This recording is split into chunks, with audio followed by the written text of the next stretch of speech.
Good morning everyone. Practice set number ये 260 है UPPSC के लिए। प्रैक्टिस करेंगे इसमें हम करंट अफेयर्स के प्रश्नों पर। और इस सीरीज़ की आप पीडीएफ प्राप्त कर सकते हो, फुल टेस्ट प्राप्त कर सकते हो। डिस्क्रिप्शन बॉक्स में नंबर है, उस पर कॉल या व्हाट्सअप करके। और इस सीरीज़ की प्लेलिस्ट बना रखी है हमने, वहाँ पर आप टेस्ट नंबर 1 से लेकर 260 तक पहुँच सकते हैं। डिस्क्रिप्शन बॉक्स में लिंक है। स्टार्ट करते हैं टेस्ट आज का। पहला प्रश्न है, जुलाई 2021 में किसे प्रतिष्ठित लोकमान्य तिलक राष्ट्रीय पुरस्कार 2021 प्रदान किए जाने की घोषणा की गई? किसको मिला है लोकमान्य तिलक राष्ट्रीय पुरस्कार 2021? साइरस पूनावाला को। ठीक है, डॉक्टर साइरस पूनावाला। क्यों मिला है? क्योंकि उन्होंने कोविशील्ड टीका बनाकर जो है कई लोगों की जिंदगियों को बचाया, इसलिए। तो जुलाई 2021 में लोकमान्य तिलक ट्रस्ट के द्वारा वर्ष 2021 के लिए प्रतिष्ठित लोकमान्य तिलक राष्ट्रीय पुरस्कार की घोषणा की गई। और इस वर्ष यह पुरस्कार सीरम इंस्टीट्यूट ऑफ इंडिया के अध्यक्ष डॉक्टर साइरस पूनावाला को प्रदान किया गया, जिन्होंने कोविशील्ड टीका बनाकर कई लोगों की जिंदगियों को बचाने में मदद की। देखिए, वैसे तो ये जो पुरस्कार है वो हर साल 1 अगस्त को प्रदान किया जाता है लोकमान्य तिलक की पुण्यतिथि के अवसर पर। लेकिन कोविड-19 महामारी के कारण यह पुरस्कार जो है इस बार 13 अगस्त 2021 को दिया गया। मतलब पिछली बार 13 अगस्त 2021 को दिया गया।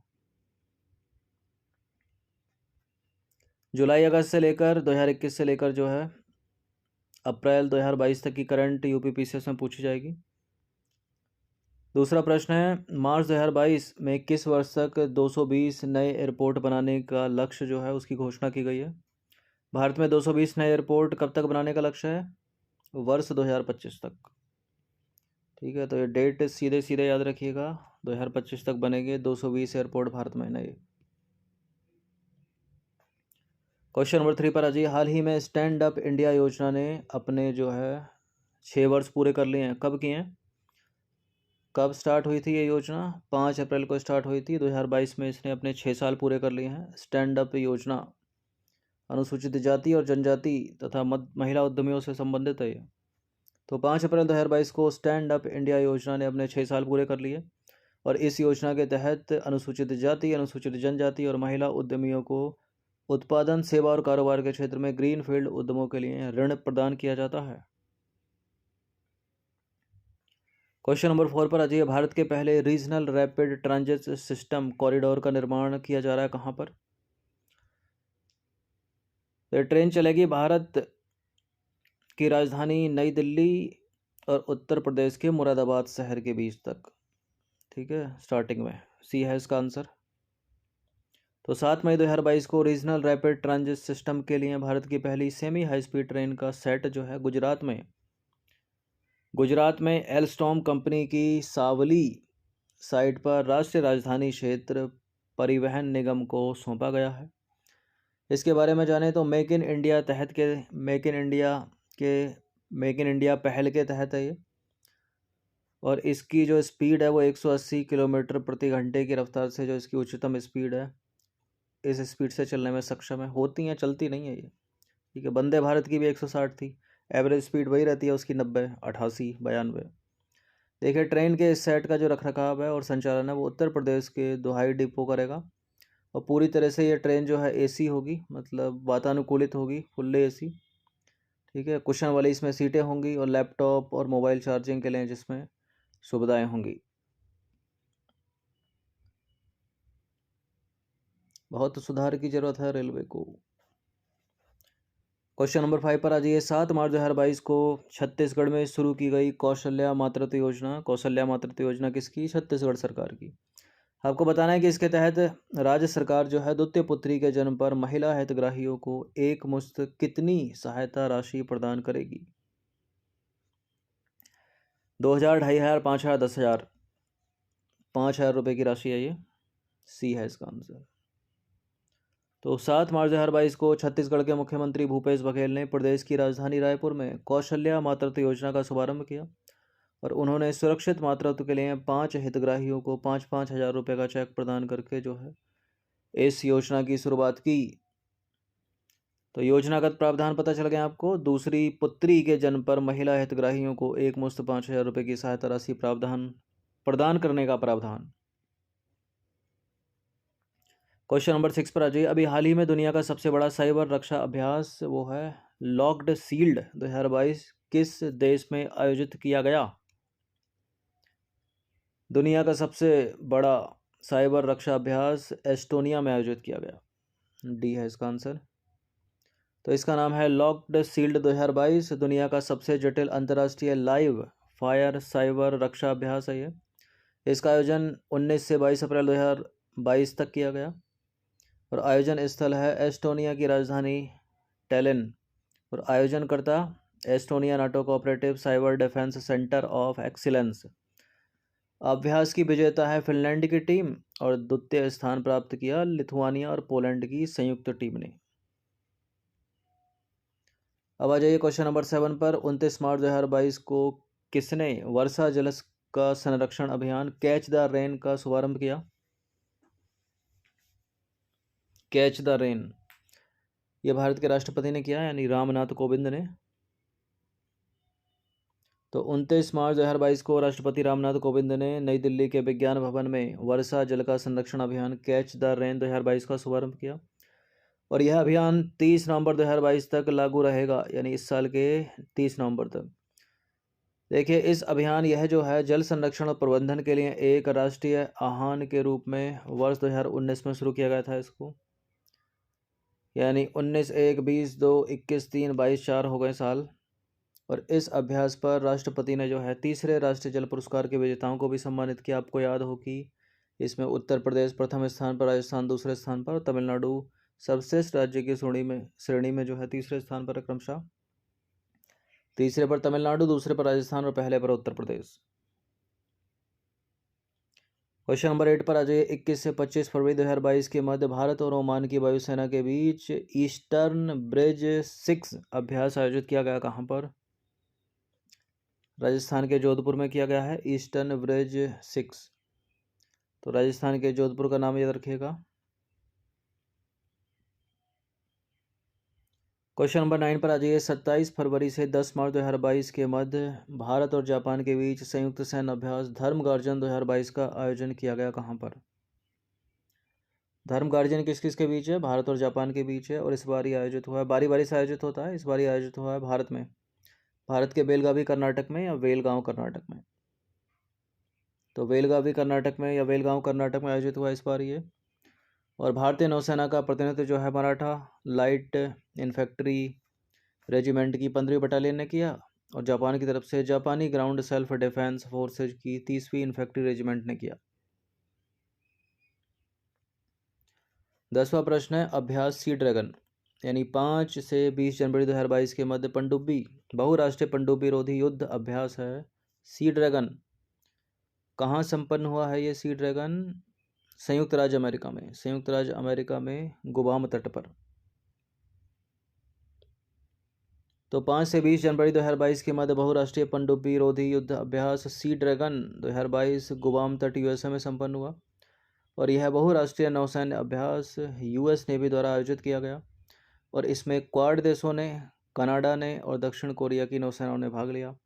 क्वाड देशों में कौन कौन देश शामिल है उनके नाम याद रखिएगा, इंपॉर्टेंट अलग से प्रश्न बन सकता है। भारत, ऑस्ट्रेलिया, जापान और संयुक्त राज्य अमेरिका। क्वेश्चन नंबर 11 है जनवरी 2022 में ईरान, रूस और चीन के मध्य संयुक्त नौसैन्य अभ्यास नौसैन्य युद्ध अभ्यास कहाँ आयोजित हुआ? ईरान, रूस और चीन के बीच संयुक्त रूप से नौसैन्य अभ्यास आयोजित हुआ है इंडियन ओशन में, हिंद महासागर में। तो 21 जनवरी 2022 के बीच में ईरान, रूस और चीन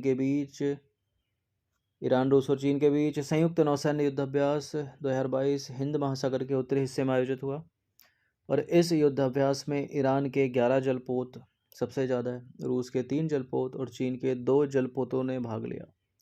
यह युद्धाभ्यास हिंद महासागर के उत्तरी हिस्से में लगभग 17,000 वर्ग किलोमीटर क्षेत्र में आयोजित किया गया और इस दौरान रात में लड़ने का अभ्यास किया गया, बचाव अभियान किया गया और आग से लड़ने का अभ्यास जो है आयोजित किया गया। अब देखिए वर्ष 2019 से लेकर अब तक इन 3 देशों का यह तीसरा संयुक्त नौसैनिक अभ्यास है। क्वेश्चन नंबर 12 पर आ जाइए। 23 से 28 फरवरी 2022 के मध्य भारत का कौन सा सशस्त्र बल भारत पाकिस्तान सीमा पर ऑपरेशन सर्द हवा चलाएगा? देखिए, ऑपरेशन सर्द हवा भी चलता है गर्मियों में, सर्दियों में सर्द हवा चलता है और गर्मियों में चलता है गर्म हवा। भारत पाकिस्तान सीमा पर, याद रखिएगा। और कौन चलाता है इसको? BSF यानी बॉर्डर सिक्योरिटी फोर्स। ITBP की बात करें तो इंडो तिब्बत बॉर्डर फोर्स इसका फुल फॉर्म है। SSB की बात करें तो सशस्त्र सीमा बल है। बाकी central reserve police force CRPF का पता ही होगा आपको, ठीक है। तो BSF चलाता है ये। तो 23 जनवरी 23 से 28 जनवरी 2022 के मध्य सीमा सुरक्षा बल यानी BSF ने भारत पाकिस्तान सीमा पर ऑपरेशन सर्द हवा चलाया। इसके तहत सीमा पर तारबंदी के आसपास निगरानी को बढ़ाया गया और मुख्यालय के सभी जवान और अधिकारी इस दौरान सीमा पर रहे और तारबंदी के पास 24 घंटे निगरानी करी उन्होंने। देखिए, सर्दियों के दिनों में कोहरे और धुंध के कारण सीमा पर जो है घुसपैठ और किसी भी तरह की नापाक हरकत से निपटने के लिए सीमा सुरक्षा बल यानी BSF हाई अलर्ट पर आ जाता है। और BSF अपने नियमित अभ्यास के तहत गर्मी में ऑपरेशन गर्म हवा और सर्दी में ऑपरेशन सर्द हवा चलाता है। इस अभ्यास का आयोजन जो है हर साल किया जाता है और इस दौरान सीमा पर कड़ी निगरानी रखी जाती है। क्वेश्चन नंबर 13 पर आ जाइए। 14 जनवरी 2022 को भारतीय नौसेना और रूसी नौसेना के बीच पैकेज अभ्यास पॉसेक्स 2022 कहाँ संपन्न हुआ? भारतीय नौसेना और रूसी नौसेना के बीच पॉसेक्स अभ्यास या पैसेज अभ्यास 2022 कहाँ संपन्न हुआ? ये हुआ अरेबियन सी, अरब सागर में। तो 14 जनवरी 2022 को भारतीय नौसेना और रूसी नौसेना के मध्य जो है पैसेज अभ्यास या पॉसेक्स अभ्यास 2022 अरब सागर में संपन्न हुआ। और इस अभ्यास में भारतीय सेना की ओर से स्वदेशी रूप से डिजाइन और निर्मित की गई गाइडेड मिसाइल विध्वंसक INS कोची ने और रूसी नौसेना की ओर से RFS एडमिरल ट्रिब्यूट्स ने भाग लिया। नंबर 14 पर आ जाइए। एक्स एक्वेरिन सीधे सीधे पूछा जा सकता है किन दो देशों के बीच है? तो एक्स एक्वेरिन है भारत और मालदीव के बीच, ठीक है। तो इसका आंसर क्या हो जाएगा? मालदीव।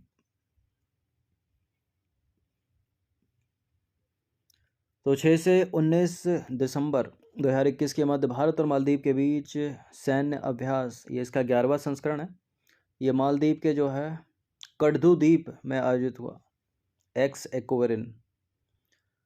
और देखिए, इस संयुक्त सैन्य अभ्यास के दौरान कड़े प्रशिक्षण के अलावा रक्षा सहयोग तथा द्विपक्षीय संबंधों को बढ़ावा देने के लिए संस्कृति एवं खेल गतिविधियां भी आयोजित की गई। क्वेश्चन नंबर 15 पर आ जाइए। नवंबर 2021 में किस राज्य में प्रदेश के सभी नागरिकों को ऊर्जा साक्षर बनाने के लिए ऊर्जा साक्षरता अभियान ऊषा शुरू किया गया? ये मध्य प्रदेश की सरकार ने शुरू किया है। तो नवंबर 2021 में मध्य प्रदेश के मुख्यमंत्री शिवराज सिंह चौहान ने ऊर्जा साक्षरता अभियान ऊषा का शुभारंभ किया और प्रदेश के सभी नागरिकों को ऊर्जा साक्षर बनाने के लिए प्रदेश स्तर पर ऊर्जा साक्षरता अभियान चलाने का निर्णय 23 नवंबर 2021 के मध्य को जो है मध्य प्रदेश मंत्रिमंडल की बैठक में किया गया।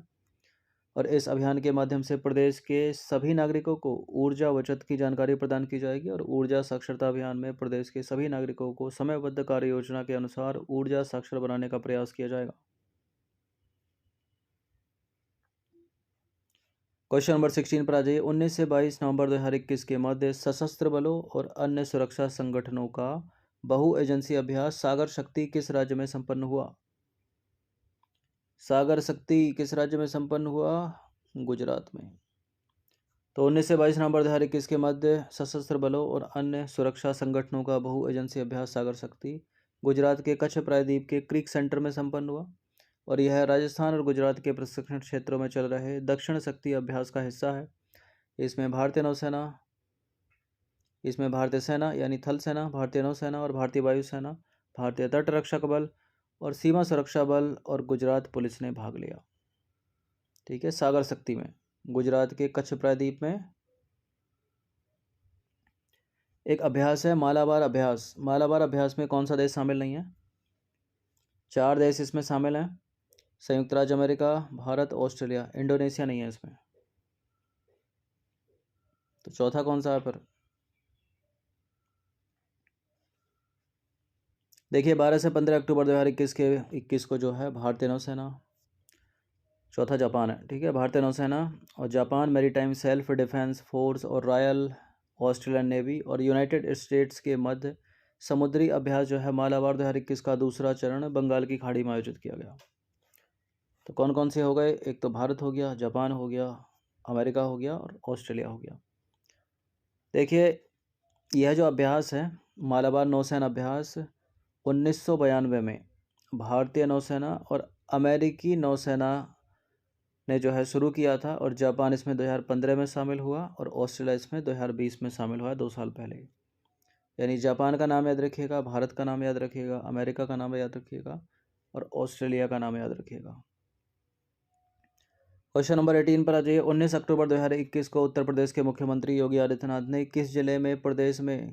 उत्तर प्रदेश के किस जिले में प्रदेश में संचालित होने वाली तीसरी विशेष संचारी रोग नियंत्रण अभियान एवं दस्तक अभियान का शुभारंभ किया? तीसरे विशेष संचारी रोग नियंत्रण अभियान और दस्तक अभियान का शुभारंभ किया है उत्तर प्रदेश के मुख्यमंत्री ने बस्ती जिले से, ठीक है, यूपी के। तो 19 अक्टूबर 2021 को उत्तर प्रदेश के मुख्यमंत्री ने बस्ती जिले में जो है प्रदेश में संचालित होने वाले तीसरे विशेष संचारी रोग नियंत्रण अभियान और दस्तक अभियान का शुभारंभ किया।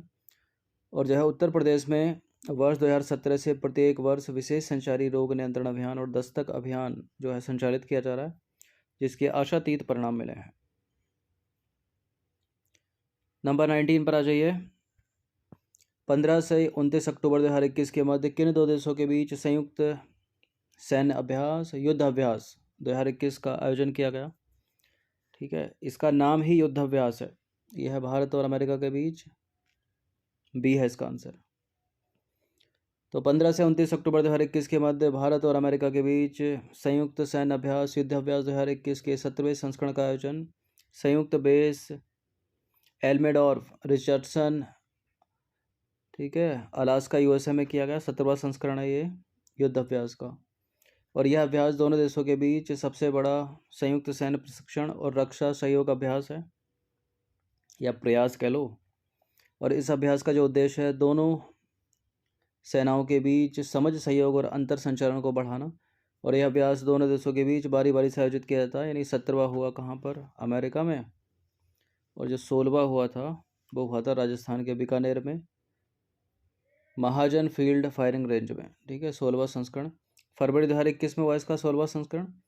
और 17वां हुआ है 2021 में ही अक्टूबर में जाकर, 15 से 29 अक्टूबर के मध्य जाकर। 20वां प्रश्न अंतिम प्रश्न है। 4 से 15 अक्टूबर 2021 के मध्य किन दो देशों के बीच द्विपक्षीय संयुक्त युद्ध अभ्यास मित्र शक्ति 2021 का आयोजन किया गया? अब मित्र शक्ति किन दो देशों के बीच है? ये मैच करने के लिए पूछ सकता है, मित्र शक्ति किसके बीच, सूर्य किरण किसके बीच, धर्म गार्जन किसके बीच, याद रखना। तो भारत और श्रीलंका के बीच है मित्र शक्ति। तो 4 से 15 अक्टूबर 2021 के मध्य भारत एवं श्रीलंका के बीच द्विपक्षीय संयुक्त युद्धाभ्यास मित्र शक्ति 2021 का आयोजन कॉम्बैट ट्रेनिंग स्कूल में किया गया, श्रीलंका के अंपारा में, ठीक है, श्रीलंका में किया गया। और इस युद्धाभ्यास का उद्देश्य है दोनों देशों की सेनाओं के बीच घनिष्ठ संबंधों को प्रोत्साहित करना और अंतर संचालन में बढ़ोतरी करने के साथ साथ उग्रवाद और आतंकवाद विरोधी संचालनों में सर्वोत्तम प्रक्रियाओं को जो है साझा करना है, ठीक है। उग्रवाद आतंकवाद भारत श्रीलंका के बीच, ठीक है। मित्र शक्ति 2021 कहाँ आयोजित? श्रीलंका में, श्रीलंका के कॉम्बैट ट्रेनिंग स्कूल, श्रीलंका का नाम याद रखिएगा। तो 20 प्रश्न थे करंट से रिलेटेड, इनकी प्रैक्टिस एक बार तो कर ही लेना। धन्यवाद।